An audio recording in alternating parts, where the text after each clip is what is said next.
அஸ்ஸலாமு அலைக்கும். இந்த வீடியோவில் ஒரு முக்கியமான செய்தியை சொல்ல போகிறேன்.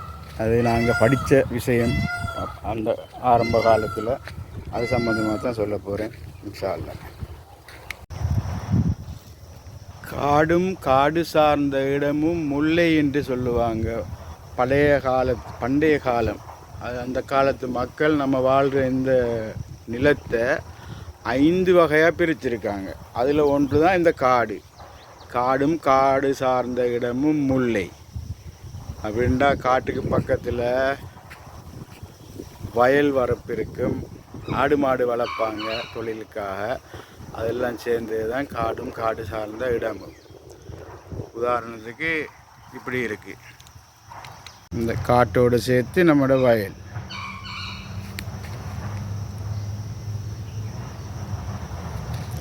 ஒரு சிலவங்க இப்போ அதோடு சேர்த்து ஆடு மாடும் வளர்ப்பாங்க. எல்லாம் சேர்ந்தது தான் காடும் காடு சார்ந்த இடமும் முல்லை.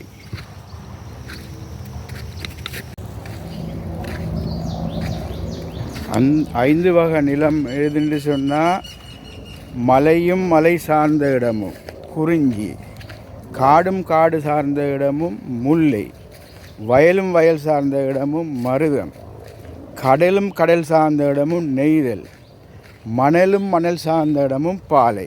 இப்படி பிரிச்சிருக்காங்க. அதான் 5 வகை நிலம். இப்போ காட்டிருக்கேன். இன்ஷா அல்லாஹ் வேறு வீடியோவில் அடுத்த சம்பவங்களை பார்ப்போம்.